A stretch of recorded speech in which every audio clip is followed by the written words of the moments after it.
And when we got the call from John Tomasini, I guess I was thinking that he was interested and I was intrigued, but I really didn't understand the scope of what we were facing, the magnitude of the challenges that we were facing. I think when it first started happening, it was kind of disbelief. Oh, there's no way this is going to come through.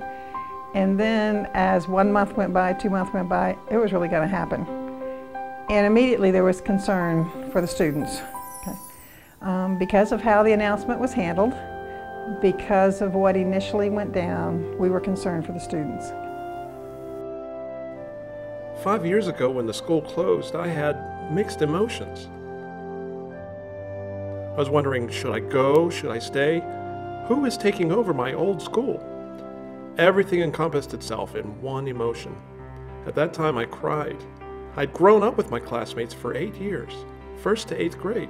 We felt like our world had been turned upside down. We didn't know what to do. To be honest, I had mixed emotions because where else would I go to school? Or what would happen to me and my friends? Would we lose contact with each other? I felt a real mix of emotions and I cried a lot. It was heartbreaking. Not very often you have the opportunity of creating a new school. It'd be nice if you had more time than 2 or 3 months to actually work on it. But it was a labor of love, and you had people who really cared about the kids, and we were determined to prove to the trust that the political forces, the PDE, the parents, and the kids, staff put in us. Mostly parents were concerned, okay? How long were we going to be here was a concern. Did we have the skill and the expertise to meet their child's needs? And there would be many questions along those lines. But the parents that all met with us have, to this day, been some of our biggest supporters, greatest advocates, and wonderful, wonderful parents. Everybody came together for the best interest of the students. And that's not something that happens very often.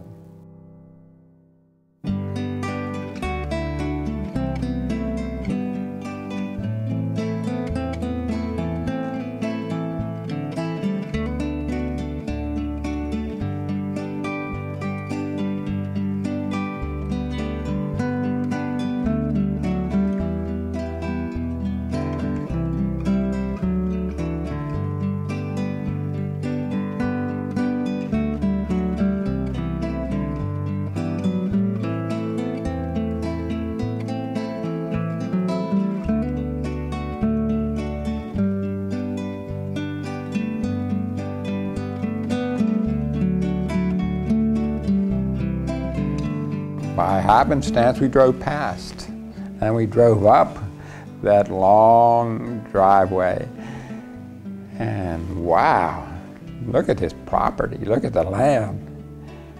But gee whiz, it sure is a big building. Would we ever fill that big building? And somehow, through the Almighty or somebody, we got wind of Lordsmont going up on the market for sale almost before it got put on the market, and we immediately came here. My first step in these buildings was like, this is it. You knew this was the place. It was one of the best decisions that we made in the process to move to Clark Summit, to move to this beautiful facility.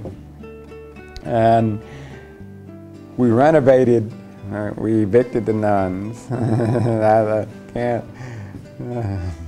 There's a special place in hell for someone who's evicted 13 nuns from their convent.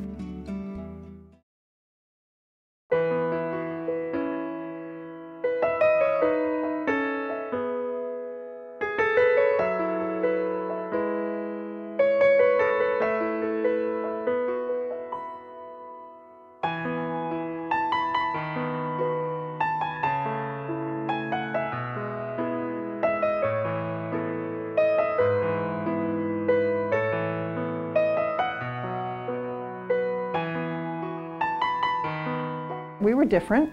We were a new school. Our philosophy was different. And we wanted to serve as many deaf and hard of hearing children as we could.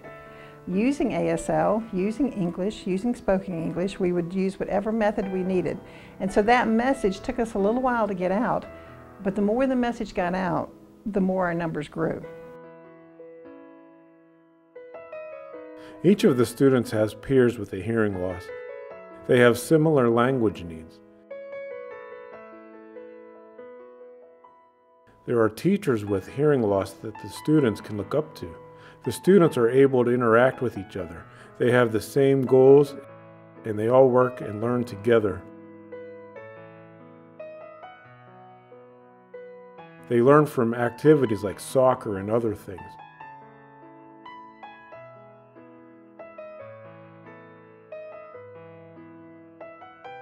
It's not only about education, it's about the emotional aspect through sports and other activities. It's about emotional, physical, and mental development through those opportunities. That's what our kids need. I like that. I knew a lot about education, but not very much about education for the deaf and hard of hearing, and I started doing research on the grant. And I was like, my initial response in the grant was, wow, that's ingenious and different.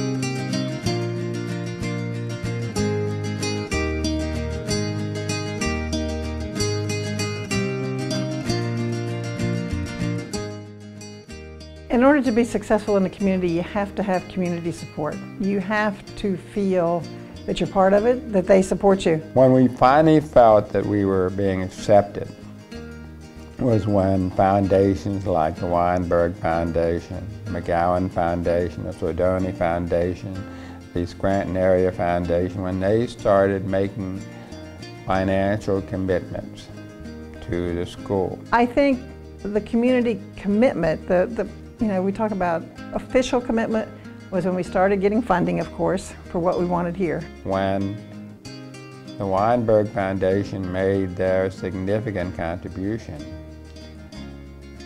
and other foundations lined up, we gained credibility and validity from all the foundations making those commitments to us.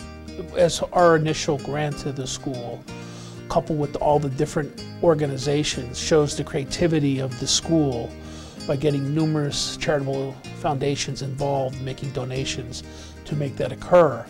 And I think the more the area becomes aware of what the school's doing, it's only going to open more doors and more opportunities for both the givers and also for the school itself to expand and grow and learn.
Board of Trustees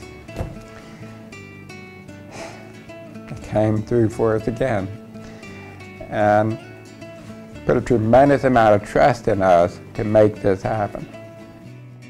See the looks on their faces, to see the looks on the kids' faces the first time they came, see the looks on the staff and the parents. They thought the old Scranton State School for the Deaf campus was awesome. But they didn't know how good it really could be. Every time we drive over in Pittsburgh and we drive up that lane, wow, we did that. I'm excited about this school and hopeful for the future. It will improve and expand in the future. I hope it will be here for as long as I live. I think they're only scratching the surface. I think they had the, if you look at it as a development of the child, they've learned to crawl, they've learned to walk, now they're hitting their stride, and I only think better things are coming for the future because I think they've really ingrained themselves into the area. And I think only better and bigger things are going to occur for the next 5-10 years for the school here in northeastern Pennsylvania. The future of this school is so exciting. I wish I was 10, maybe 20 years younger, so I could continue to be a part of what this school is all about. We have administrators here that love their jobs, okay? And everybody on this campus, if you ask them what's the most important thing on this campus, it's the students. It's the students. And as long as we can all keep that foremost in our minds, the future's bright. This place is special. Kids, staff, community combine to make it a special, special place. I'm excited. I think this place is only going to grow and expand. Oh yeah, you would do it again. And it's been an honor. How many people can say they were a part of establishing and setting up a school, a new school? Not many people get that privilege. And that's a privilege and an honor. It was a lot of work, but that's a privilege. And it's one that, I'll keep close to my heart forever, because it's an honor.